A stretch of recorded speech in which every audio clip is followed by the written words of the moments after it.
Hello दोस्तों, स्वागत है आपका अप्लाइड मैकेनिक्स के एक और वीडियो में। इस वीडियो में मैं चैप्टर थर्ड जिसका नाम है मूवमेंट एंड देयर एप्लीकेशन उसके बारे में बताऊंगा। जैसे देखते हैं पहले कि मूवमेंट क्या होता है। इससे पहले भी मैं आपको मूवमेंट बता चुका हूं, लेकिन फिर भी देखते हैं। मूवमेंट वो होता है कि movement is the turning effect produced by the force on the body on which it act. Movement वो होता है जब भी किसी बॉडी पर कोई एक फोर्स लगता है तो वहां पर टर्निंग इफेक्ट आता है, उसे हम मूवमेंट कहते हैं। इसका फॉर्मूला होता है m is equal to F into D, जहां m is equal to movement है और f is equal to magnitude of force और d is equal to perpendicular distance between line of action of a force that point about which the movement has been taken. मतलब कि अगर ये point O पर हम कोई movement लगा रहे हैं तो ये जो यहाँ से और ये फोर्स के बीच का जो डिस्टेंस है उसे हम लोग डी बोलेंगे, और ये यहाँ पर F फोर्स लग रहा है और यहाँ पर MO मतलब कि पॉइंट O पर मूवमेंट प्रोड्यूस हो रहा है। उसके बाद देखते हैं टाइप्स ऑफ मूवमेंट। तो ये भी दो तरह के होते हैं। पहला होता है क्लॉकवाइज वे मूवमेंट और दूसरा होता है एंटी क्लॉकवाइज वे मूवमेंट। क्लॉकवाइज वे मूवमेंट वो होता है कि किसी भी बॉडी पर अगर कोई फोर्स लग रहा है और वो उसका मूवमेंट क्लॉकवाइज वे हो तो उसे हम क्लॉकवाइज वे मूवमेंट बोल देंगे। और सेम वैसे ही अगर फोर्स के थ्रू अगर उस पर मूवमेंट एंटी क्लॉकवाइज वे जनरेट हो रहा है तो उसे हम एंटी क्लॉकवाइज वे मूवमेंट बोल देंगे। इसमें कुछ और भी पॉइंट आते हैं, उससे भी हम लोग देख लेते हैं। जैसे कि सपोर्ट क्या होता है। The member at which two end of a beam rest is known as support. बोल रहा है कि बीम जिसके कारण एंड पर रेस्ट कंडीशन में रहता है हम लोग उसे सपोर्ट बोल देंगे। Through there are may types of support which are is use to supporting the two ends of beam at some important commonly supports are as followers. मतलब कि ऐसे बहुत सारे सपोर्ट्स होते हैं जिसको जो बीम के एंड पर लगते हैं और बीम को स्टेबल रखते हैं। जैसे फर्स्ट होता है कि रोलर और फ्री सपोर्ट। ये सपोर्ट होता है कि at a roller support the line of the action of a reaction developed will be right angle to the roller base. इस सपोर्ट में वर्टिकल डायरेक्शन में सपोर्ट करता है और हॉरिजॉन्टल डायरेक्शन में ये मूवमेंट रहता है, और यहाँ पर भी मूवमेंट जनरेट होता है। मतलब कि सिर्फ इस सपोर्ट में एक डायरेक्शन में सिर्फ रिएक्शन लगते हैं। दूसरा होता है हिंज सपोर्ट। ये होता है at the hinged support the direction at the line of action developed will B depend upon the direction of the external load system on the structure. ये नीचे से फिक्स रहता है। जो ये इसमें बोलता है कि ये हॉरिजॉन्टली भी फिक्स रहता है और वर्टिकली भी फिक्स रहता है, बट इसका यहाँ पर जो हिंज्ड है ना ये फिक्स नहीं रहता है। यहाँ पर ये मूवमेंट रहता है। इसमें दो रिएक्शन लगते हैं, एक वर्टिकली और एक हॉरिजॉन्टली, और जो मूवमेंट रहता है वो तो फ्री रहता है, इसलिए यहाँ पर रिएक्शन नहीं लगते हैं। तीसरा और अंतिम सपोर्ट है fix support. This types of support also developed a resisting movement at the adding of the vertical and horizontal reaction. इसमें बोलता है कि इसमें रेजिस्टिंग मूवमेंट जो मतलब यहाँ पे रोटेशंस वगैरह जो रहते हैं उसको भी ये रेजिस्ट करता है। ये पूरा फिक्स रहता है। यहाँ पर वर्टिकल रिएक्शन भी लग रहे हैं, हॉरिजॉन्टल भी लग रहे हैं और यहाँ पर मूवमेंट भी का भी रिएक्शन लग रहा है। मतलब कि ये मूवमेंट भी नहीं होने देगा इस सपोर्ट में। अब देखते हैं बीम। बीम क्या होता है। Beam is the structural member which is load with the vertical load. Sometimes it bends due to the action of the load. Beam are divided into various types. बोल रहा है कि बीम एक ऐसा structural member है जो vertical load को resist करता है, और कभी कभी ये बैंड भी हो सकता है जब ज्यादा मतलब इसके क्षमता से ज्यादा अगर इस पर लोड आता है। तो कौन कौन से टाइप्स के बीम होते हैं।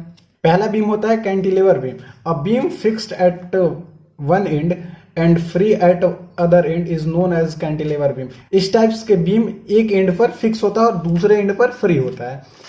दूसरा होता है simply supported beam. A beam supported और resisting freely on the wall और column at its both end is known as simply supported beam. इस टाइप्स के बीम में हिंज सपोर्ट या फिर रोलर सपोर्ट दिया जाता है। यहाँ पर वर्टिकल डायरेक्शन में पूरा फिक्स रहता है, यहाँ पे बस यहाँ पे मूवमेंट अलाउड रहते हैं। उसके बाद होता है home over hanging beam. A beam having its end portion extended in the from the cantilever beyond the support, it is known as a overhanging beam। इसका एक एंड सपोर्ट के बाहर रहता है, उसे हम लोग ओवरहैंगिंग बीम बोल देंगे। उसके बाद बोल रहा है अ बीम में भी overhanging on the one side और बोथ साइड। ये बोल रहा है कि या तो एक साइड में भी ओवरहैंगिंग हो सकता है या तो दोनों साइड भी ओवरहैंगिंग हो सकता है। फोर्थ नंबर होता है continuous beam. A beam supported one और more than two support, it is known as the continuous beam. It may be noted that the continuous beam में और may not an overhanging beam. ये बोल रहा है कि दो या दो से ज्यादा अगर सपोर्ट लग रहे हैं किसी बीम पर तो उसे हम लोग कंटिन्यूअस बीम बोल सकते हैं। उसके बाद आता है fixed beam. A beam whose both end are rigidly fixed और built in a wall is known as fixed beam. ये बोल रहा है कि ऐसा बीम जिसका दोनों एंड एकदम फिक्स्ड हो, वॉल के अंदर इसे फिक्स्ड कर देते हैं, इसमें तीनों तरह से रेजिस्टेंस लगते हैं, उसे हम लोग फिक्स्ड बीम बोल सकते हैं। उसके बाद आता है टाइप्स ऑफ लोड। पहला होता है कंसंट्रेटेड लोड और पॉइंट लोड। ये होता है the load which act at one single point और which are connected at a point are called concentrated load और पॉइंट लोड। ये बोल रहा है कि किसी भी बीम पर एक पॉइंट पर अगर लोड लग रहे हैं उसे हम लोग कंसंट्रेटेड लोड या फिर पॉइंट लोड बोलेंगे। दूसरा आता है बहुत इंपॉर्टेंट लोड है uniformly distributed load. The load which are distributed upon the same length are called as a uniformly distributed load. इस टाइप्स के बीम में सेम लेंथ में मैग्नीट्यूड को डिस्ट्रीब्यूट किया जाता है, उसे हम लोग यूनिफॉर्मली डिस्ट्रीब्यूटेड लोड बोलते हैं। फिर उसके बाद आता है uniformly varying load. The load which varying uniformly while the acting upon some length are called as a uniformly varying load. The triangular loading and trapezoidal loading are the types of uniformly varying loading. इसमें बोल रहा है कि अगर इस types के load में क्या होता है कि ये डिस्टेंस के साथ वेरी करता जाता है, मतलब कि यहाँ पर कुछ और लोड लग रहा है, डिस्टेंस यहाँ पर आया तो यहाँ पे और मतलब जैसे धीरे धीरे मतलब इंक्रीज होते जाता है इस टाइप्स के लोड में, उसे हम लोग यूनिफॉर्मली वेरिंग लोड बोलते हैं। और लास्ट आता है कपल। कपल क्या होता है कि something external movement is applied on a beam by the external couple. ये कपल होता है कि अगर मतलब किसी बीम पे अगर एक साथ दो डायरेक्शन से मान लो लोड आ रहा है और बीच से उसे ट्विस्ट कराने की कोशिश कर रहा है, मतलब मूवमेंट कराने की कोशिश कर रहा है, तो उसे हम लोग कपल बोल देंगे। अब देखते हैं कि चैप्टर 3 से रिलेटेड किस टाइप्स के न्यूमेरिकल्स पूछते हैं एग्जाम में। पहला क्वेश्चन है कि force at along the side of A B A D C D of a square A B C D equal to 5, 10, 15 and 20 newton respectively also a force of 8√2 newton act along the diagonal B D. Find the resultant movement of all the force about the corner A when each side of the square is 2 metre. इसका देखते हैं कैसे ये बनेगा। पहले इसका हम लोग डायग्राम बनाते हैं। ये बोल रहा है कि ये ए बी सी डी एक स्क्वायर है जिसका साइड 2 मीटर है। तो पहले हम लोग स्क्वायर एक बनाते हैं। उसके बाद बोल रहा है इसका ए बी सी और डी। बोल रहा है कि A B A D C B और सी डी, मतलब कि ए बी कितना है 5 न्यूटन का है, ये वाला 5 न्यूटन है, ठीक है। इनका साइड तो 2-2 मीटर का है, बट इस पे जो फोर्स लग रहा है वो 5 न्यूटन का। और ए डी पे कितना लग रहा है 10 न्यूटन का। A D 10 Newton. उसके बाद क्या है सी बी पे कितना लग रहा है 15 न्यूटन। C B 15 Newton. और उसके बाद लास्ट है सी डी पे लग रहा है कितना 20 न्यूटन। उसके बाद एक और फोर्स दिया हमें, क्या दिया है कि जो डायगोनल है बी डी उस पे लग रहा है 8√2 न्यूटन, मतलब कि बी और डी ये जो है इस पे लग रहा है कितना 8√2 न्यूटन। तो पूछ रहा है कि जो ये पॉइंट ए है, पॉइंट जो कॉर्नर ए है, यहां से मूवमेंट कितना होगा। तो अलजेब्रिक सम ऑफ मूवमेंट हमें रिजल्टेंट निकालना है। तो रिजल्टेंट का मतलब ये होता है कि कितना इस पे टोटल मूवमेंट जनरेट होता है। इन सब का तो डिस्टेंस मुझे पता है, बट ये जो डायगोनल है इस पॉइंट से इसका डिस्टेंस हमें निकालना पड़ेगा कि टोटल डिस्टेंस कितना है। तो हमें पता है कि ये पूरा कितना है 2 मीटर का है, 2 मीटर। तो हमें ये वाला निकालना है। तो ये निकालने के लिए ये क्या हो जाएगा, इसको हम लोग डॉटेड से मिला देते हैं।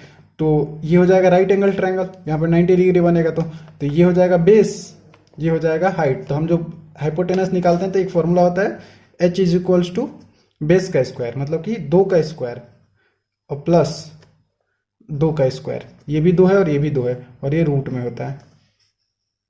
तो h = क्या हो जाएगा 4 + 4 जो हो जाएगा √8। अब ये √8 ब्रेक होता है, h = हो जाएगा 2√2। तो ये पूरा डिस्टेंस हमारा निकल गया, बट हमें ये पूरा नहीं चाहिए, ये चाहिए, इतना ही चाहिए। मतलब कि h = जो हम निकालेंगे तो आधा कर देंगे 2√2 / 2। तो ये वाला हो जाएगा √2, मतलब कि जो यहाँ से और यहाँ तक का जो डिस्टेंस है वो √2 मीटर है। अब हम लोग निकालते हैं algebraic sum of movement about A. अब यहाँ पे देखते हैं कि पॉइंट ए है, इसके अबाउट हमें मूवमेंट कौन कौन से फोर्स जनरेट कर रहे हैं। तो यहाँ पर पहले देखते हैं, ये देखिए 5 न्यूटन फोर्स है, ये तो जनरेट कर रहा है, बट ये इसी पे आ रहा है। तो इसी पे आ रहा है यानी कि इसका परपेंडिकुलर डिस्टेंस 0 हो जाएगा, मतलब कि इससे इस पे कोई मूवमेंट नहीं जनरेट होगा। सेम वैसे ये 10 न्यूटन है तो ये इसी पर ही आ रहा है, यानी कि इसका जो परपेंडिकुलर डिस्टेंस वो तो 0 हो जाएगा, मतलब इससे भी कोई मूवमेंट नहीं जनरेट हो रहा है। अब देखते हैं इसका, तो इससे हमें जनरेट हो रहा है, यहाँ पे 15 न्यूटन का फोर्स लग रहा है और यहाँ पे परपेंडिकुलर डिस्टेंस टोटल कितना है 2 मीटर। फिर ये वैसे ही सेम है और ये फिर वैसे ही सेम है, मतलब कि 1 2 3 फोर्स से सिर्फ मूवमेंट जनरेट हो रहा है, तो सिर्फ हम तीन ही लिखेंगे। तो इज इक्वल टू यहाँ पे लिख लेंगे mr, resisting movement is equal to हो जाएगा मेरा, मान लेते हैं ये 15 न्यूटन है, तो ये लिखेंगे magnitude into perpendicular distance total कितना है, ये 2, यानी कि 2 प्लस, और ये फोर्स इस पॉइंट को किस डायरेक्शन में रोटेट कराएगा, ये एंटी क्लॉकवाइज वाई। तो अगर हम एंटी क्लॉकवाइज वाई डायरेक्शन को प्लस लेंगे तो जो जो क्लॉकवाइज वाई जो डायरेक्शन होगा उसे हम माइनस ले लेंगे। ये एंटी क्लॉकवाइज वाई डायरेक्शन में है तो इसे हम प्लस ले लिए। अब देखते हैं ये वाला फोर्स 20 न्यूटन, तो ये भी इसको किस डायरेक्शन में रोटेट कराएगा, ये भी एंटी क्लॉकवाइज है, मतलब कि ये भी प्लस में आ जाएगा, यानी कि 20 इंटू परपेंडिकुलर डिस्टेंस कितना हो गया, ये यहां से यहां तक का डिस्टेंस कितना है, 2। अब फिर तीसरा देखेंगे ये वाला, तो ये भी इसको किस डायरेक्शन में मूवमेंट करा रहा है, यहाँ पर यहाँ से, तो ये भी एंटी क्लॉकवाइज, यानी कि इसको भी हम लोग प्लस में ले लेंगे, तो ये भी हो जाएगा कितना, ये हो जाएगा कितना 8√2 मैग्नीट्यूड इनटू परपेंडिकुलर डिस्टेंस कितना है, √2। उसके बाद फिर इसको सॉल्व करेंगे तो MR निकालेंगे, ये हो जाएगा 30 प्लस 40 प्लस ये हो जाएगा √2, 2 है 8 इंटू 2 यानी कि 16, तो MR is equal to total हो जाएगा 86 न्यूटन हो जाएगा metre. MR is equal to 86 newton metre, ये मूवमेंट है तो इसका यूनिट होता है न्यूटन मीटर में। ये हो गया इसका आंसर। एक और क्वेश्चन देखते हैं, बोल रहा है कि 2 arm of bell crank lever are 10 centimetre and 15 centimetre, 10 kg weight has been hung on the side of the 15 centimeter. What should be the power of the applied when its line of the action is inclined at 30 degree with vertical? बोल रहा है कि 2 well crank के liver हैं जिसका distance दिया है 10 centimetre and 15 centimetre. तो लीवर कैसे बनता है, ऐसे बनता है, के हुआ और के हुआ, और यहाँ पर वेट लगा रहता है, और वेट हमें क्वेश्चन में दिया है 10 kg, और ये बोल रहा है कि जो 10 kg वेट है वो 15 सेंटीमीटर वाले साइड से हंग है, मतलब कि ये वाला जो साइड हो गया वो 15 सेंटीमीटर हो गया, और बचा ये साइड तो ये हो जाएगा 10 सेंटीमीटर। अब बोल रहा है फिर क्वेश्चन में कि what should be the power applied, बोल रहा है पावर कितना इस पे अप्लाइड होगा जब इसका line of action is inclined at 30 degree with vertical. ये बोल रहा है कि वर्टिकल से 30 डिग्री है, मतलब कि ये वर्टिकल हो गया, इससे 30 डिग्री लाइन ऑफ एक्शन है, ये वाला जो एंगल हो गया वो 30 डिग्री हो गया। ये यहां पर P लगेगा, इसी हमें P को निकालना है कि कितना इस पे पावर लगेगा। तो निकालते हैं, इसका नाम दे देते हैं ABC। तो किसी A या B या फिर C किसी एक पॉइंट से हम लोग पहले मूवमेंट ले लेंगे। यहाँ पर पॉइंट A बीच में सेंटर में, तो हम लोग इसी से हम लोग पहले क्या करते हैं, मूवमेंट ले लेंगे। तो मूवमेंट लेने के लिए यहाँ पर ये एक फोर्स लग रहा है और एक यहाँ पर फोर्स लग रहा है, 2 फोर्स लग रहा है, तो दोनों का हम लोग मूवमेंट निकाल लेंगे। लिखेंगे यहाँ पर कि मूवमेंट एट पॉइंट ए। उसका देखते हैं कि ये वाला जो फोर्स है ये तो 10 kg है, तो इसको kg को क्या करते हैं कि न्यूटन में चेंज कर लेते हैं, तो इसको हो जाएगा 100 न्यूटन। और ये वाला जो फोर्स है वो तो इंक्लाइंड लग रहा है, तो हमें क्या होता है कि फोर्स इनटू परपेंडिकुलर डिस्टेंस होता है, तो ये वाला डिस्टेंस है बट ये तो इंक्लाइंड फोर्स है, इसको हम लोग क्या करते हैं कि हॉरिजॉन्टल फोर्स में कन्वर्ट कर लेते हैं। तो हॉरिजॉन्टल फोर्स में कन्वर्ट करने के लिए क्या करेंगे, इसको रिजॉल्व कर देंगे। यहाँ पे P फोर्स लग रहा है और यहाँ पे एंगल लग रहा है, तो जब इसको वर्टिकल डायरेक्शन में रिजॉल्व करेंगे तो ये हो जाएगा P, ये हो जाएगा P cos थीटा, और जब इसको हॉरिजॉन्टल डायरेक्शन में रिजॉल्व करेंगे तो ये हो जाएगा कितना, P sin थीटा, और थीटा की जगह कितना है 30 डिग्री, तो ये लिख देंगे 30, यानी कि ये वाला फोर्स हो गया इतना और ये वाला फोर्स इतना दिया है। तो हम लोग निकालते हैं, इस पॉइंट से देखते हैं, तो ये हो जाएगा फोर्स इंटू परपेंडिकुलर डिस्टेंस, यानी कि P sin 30 degree into perpendicular distance कितना है, CA। ठीक है, तो ये वाला फोर्स इसको क्या कर रहा है, ये एंटी क्लॉकवाइज में रोटेट करा रहा है, और ये वाला फोर्स इसको क्लॉकवाइज में रोटेट करा रहा है। हमें पता है कि जो एंटी क्लॉकवाइज मूवमेंट होता है वो इज इक्वल टू होता है क्लॉकवाइज मूवमेंट का, तो ये लिख लेंगे anti clockwise movement is equal to clockwise Y, यानी क्लॉकवाइज वाई कितना है, फोर्स है 10 kg, 10 kg यानी कि 100 न्यूटन, 100 इंटू परपेंडिकुलर डिस्टेंस कितना है AB। अब वैल्यू रखेंगे P sin 30 degree into CA, CA कितना है 10 is equal to 100 into AB कितना है 15 सेंटीमीटर। अब P sin 30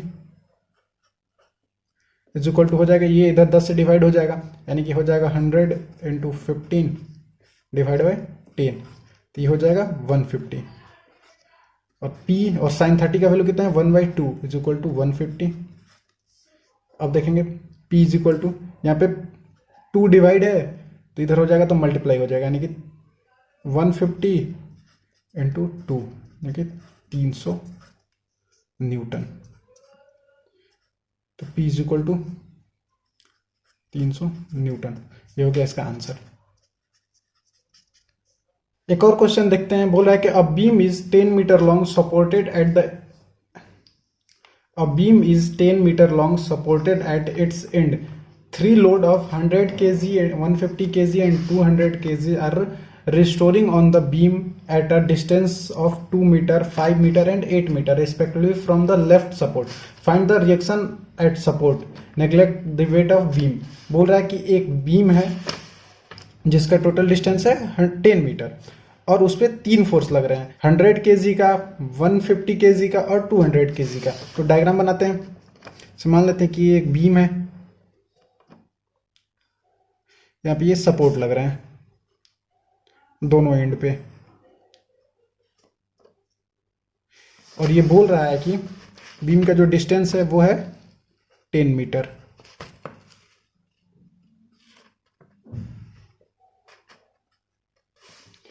उसके बाद फिर क्वेश्चन में बोल रहा है क्या कि 100 kg, 150 kg और 200 kg के 3 उस पर वेट लग रहे हैं, और ये जो वेट लग रहे हैं वो कहाँ से लग रहे हैं, 2 मीटर, 5 मीटर और 8 metre from the left support, यानी कि ये हो गया लेफ्ट सपोर्ट। तो यहाँ से कितने, एक 2 मीटर पे लग रहा है, एक 5 मीटर पे लग रहा है और एक 8 मीटर पे लग रहा है। तो लगाते हैं यहाँ पर, इस पर ऊपर से लगेगा। ये हो गया 100 kg, दूसरा हो गया 150 kg और तीसरा हो गया 200 kg। ठीक है, और यहाँ से यहाँ तक इसका डिस्टेंस कितना है, इसका है 2 मीटर, फिर यहाँ से यहाँ तक इसका है 5 मीटर और फिर यहाँ से इसका है 8 मीटर।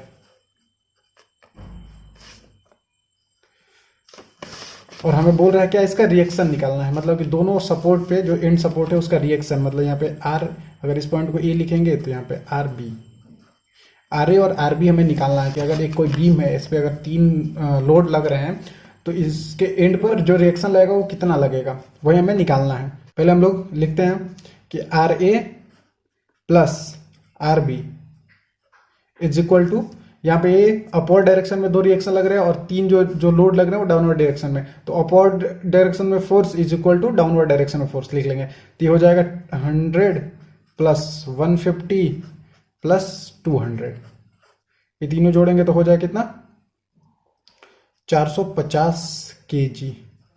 आर ए और प्लस आर बी मिलके 450 kg का रिएक्शन लगाएंगे। अब इसे हम लोग क्या करते हैं कि न्यूटन में कन्वर्ट कर लेते हैं, तो 10 से मल्टीप्लाई कर देंगे तो ये हो जाएगा न्यूटन। अब हमें क्या एक एक करके निकालना है कि जो आर ए पे लगेगा वो कितना लगेगा और आर बी पे जो लगेगा वो कितना लगेगा सपोर्ट। क्या करते हैं, किसी एक पॉइंट पे मूवमेंट ले लेते हैं। मान लेते हैं जो पॉइंट ए है और ये पॉइंट जो बी है, यहाँ पे ए पॉइंट पे मूवमेंट लेंगे तो लिखेंगे movement of about point A, मतलब कि पॉइंट ए से हम लोग क्या करते हैं, मूवमेंट ले लेते हैं। जो आर ए जो सपोर्ट लग रहा है वो उसी पॉइंट पे लग रहा है, इसलिए इसका मूवमेंट हो जाएगा 0, तो हम इसको कंसिडर नहीं करेंगे। अब इस पे देखते हैं कि ये लग रहा है 1 2 3 और एक ये 4, इसमें भी सेम कर लेंगे कि anti clockwise by movement is equal to clockwise by movement. तो क्या करते हैं कि ये जो इस डाउनवर्ड डायरेक्शन में जो फोर्स लग रहा है इसको जो मूवमेंट कराएंगे ये हो जाएगा क्या, क्लॉकवाइज में मूवमेंट, और ये जो अपवर्ड डायरेक्शन में जो फोर्स लग रहा है इसको जो मूवमेंट कराएगा वो एंटी क्लॉकवाइज मूवमेंट। तो पहले क्या करते हैं, एंटी क्लॉकवाइज को लिख लेते हैं, मतलब कि ये हो जाएगा आर बी, ये हो जाएगा force into perpendicular distance, total distance कितना है, ए बी का डिस्टेंस टोटल है 10, ये हो जाएगा 10 इज इक्वल टू, ये हो जाएगा एंटी क्लॉक। अब ये तीनों क्या करेंगे, क्लॉक वाइज बाय रोटेट करेंगे इसको, तो इनको अब इस साइड लिख लेंगे। ये है 100 kg। अब यहाँ पे देख क्या करते हैं, केजी को न्यूटन में बदल लेते हैं। जब केजी को न्यूटन में लिखेंगे तो ये हो जाएगा 100 इंटू 10 यानी कि 1000, ये हो जाएगा force into perpendicular distance total कितना है 2 मीटर इंटू 2। वैसे ही फिर 150 kg में इसको न्यूटन में बदलेंगे तो ये 1500 हो जाएगा, तो ये हो जाएगा 1500 इंटू टोटल परपेंडिकुलर डिस्टेंस कितना है, यहां से यहां तक 5, यानी कि हो जाएगा 5 प्लस अब तीसरा क्या है, 200 केजी का है, इसको भी न्यूटन में चेंज करेंगे तो ये हो जाएगा 2000 इंटू टोटल परपेंडिकुलर डिस्टेंस कितना है 8 इंटू 8, तो RB into 10 is equal to ये हो जाएगा 2000 प्लस ये हो जाएगा 7500 प्लस ये हो जाएगा 16000, ये हो जाएगा 16000। अब यहाँ से RB निकालेंगे तो RB इज इक्वल टू यहाँ पे 10 मल्टीप्लाई है तो इधर डिवाइड में आ जाएगा, यानी कि इन तीनों को ऐड करेंगे और 10 से डिवाइड करेंगे तो ये हो जाएगा कितना 25500 डिवाइड बाई 10, तो ये टोटल हो जाएगा कितना 2550 और न्यूटन, मतलब कि एक RB का वैल्यू निकाला है 2550 न्यूटन। अब इसको क्या करते हैं कि इसमें रख लेते हैं, ये RA plus RB is equal to कितना है 4500 न्यूटन, तो इसमें रखेंगे तो क्या हो जाएगा, यहाँ पे RA plus RB is equal to आया है 4500 न्यूटन, और RA का वैल्यू निकालना है हमें प्लस RB का वैल्यू अभी ऊपर निकाले हैं 2550 इज इक्वल टू 4500, यानी कि यहाँ से RA निकालेंगे तो ये हो जाएगा 4500 माइनस 2550, तो RA is equal to total हो जाएगा 3450 न्यूटन। इसको अगर हम लोग केजी में कन्वर्ट करेंगे तो हो जाएगा 345 KG. Same RB is equal to क्या है 2550 न्यूटन, तो इसको हम लोग केजी में कन्वर्ट करेंगे तो हो जाएगा 255 केजी। ये हो गया फर्स्ट रिएक्शन और ये हो गया सेकेंड रिएक्शन आंसर। एक और क्वेश्चन देखते हैं, ये बोल रहा है कि simply supported beam AB of span 6 metre is subjected to the loading so in figure में दिया है, बोल रहा है कि ए और बी एक बीम है जिसका स्पैन का डिस्टेंस है 6 मीटर और इस पे एक 4 किलो न्यूटन का यहाँ पर पॉइंट लोड लग रहा है और यहाँ पे 2 किलो न्यूटन पर मीटर का यूडियल लोड है। मैंने यूडियल लोड अभी बताया थोड़ी देर पहले, ये वो है, इसको भी सॉल्व करना बताऊंगा। और उसका तीसरा जो लोड लग रहा है 1.5 किलो न्यूटन का, यहाँ पर एक पॉइंट लोड लग रहा है और डिस्टेंस यहाँ से 1.5 मीटर है, फिर यहाँ से 1.5 मीटर है, फिर यहाँ से 1.5, फिर यहाँ से 1.5, टोटल 6 मीटर का है। अब देखते हैं इसको कैसे RA और RB फाइंड करना है, इसमें भी दोनों एंड पे कितना रिएक्शन लग रहा है वही फाइंड करना है। तो करते हैं, पहले हम लोग क्या करेंगे कि वैसे ही जो डाउनवर्ड फोर्स है is equal to upward force करेंगे पहले, यानी कि RA प्लस RB निकालेंगे इज इक्वल टू क्या हो जाएगा, पहला लोड है 4 किलो न्यूटन यानी कि 4 प्लस, अब यहाँ पे क्या करते हैं, यहाँ पे देखते हैं यूडियल लोड लगा यानी कि 2 किलो न्यूटन पर मीटर, यानी कि यहाँ से यहाँ तक टोटल लोड लग रहा है, हर एक पॉइंट पे 2 किलो न्यूटन लग रहा है और टोटल डिस्टेंस कितना है यहाँ से यहाँ तक 1.5। तो जब हम लोग किसी भी यूडियल लोड का हम लोग अगर फोर्स निकालते हैं तो क्या होता है, वो हो जाता है कि जितना उस पर लोड लग रहा है 2 किलो न्यूटन और कितने डिस्टेंस पे लग रहा है उसको मल्टीप्लाई कर देते हैं। मतलब कि ये जब हम लोग इसका जब हम लोग लोड निकालेंगे तो ये हो जाएगा कितना 2 इंटू टोटल डिस्टेंस कितना है 1.5, तो ये टोटल इसका लोड हो गया ये यूडियल का। फिर वैसे ही प्लस ये 1.5 यानी कि RA प्लस RB निकालेंगे तो ये हो जाएगा 4 plus 3 plus 1.5 is equal to 8.5 kilo newton. उसके बाद क्या करते हैं, ये इसको मान लेंगे equation 1, RA plus RB is equal to 8.5 kilo Newton.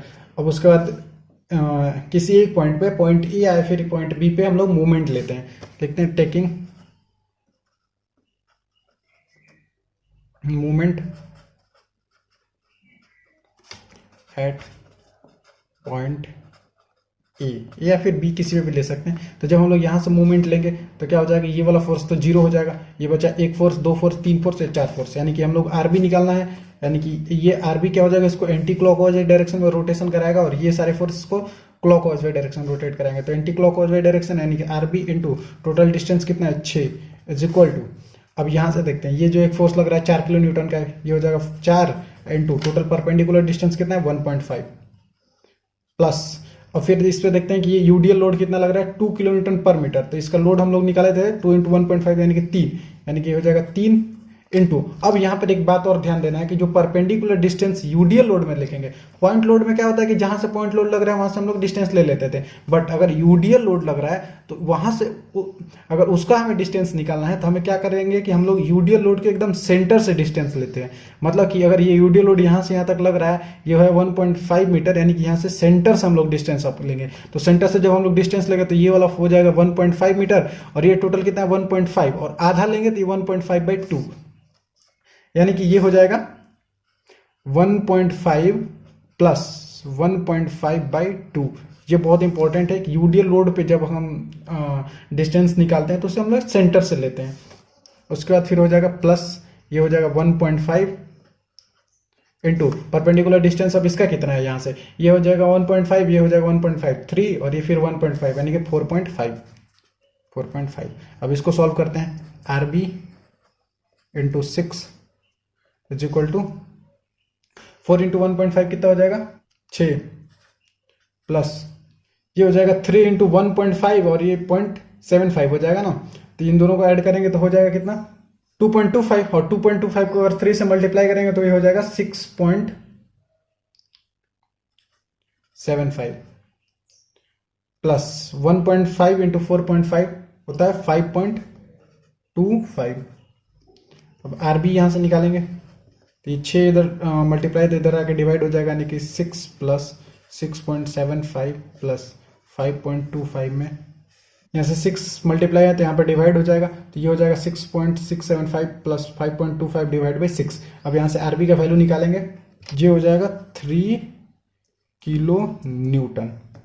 ठीक है, RB का वैल्यू निकाला, अब हमें क्या निकालना है RA का वैल्यू। तो RA का वैल्यू निकालने के लिए यहाँ पर एक इक्वेशन निकला था, RA plus RB is equal to 8.5 kilo newton, और RB का वैल्यू निकल गया 3 किलो न्यूटन। तो इसमें रख लेंगे RA plus RB is equal to क्या है 8.5, और RA निकालना है और प्लस RB का वैल्यू भी आया 3 इज इक्वल टू 8.5।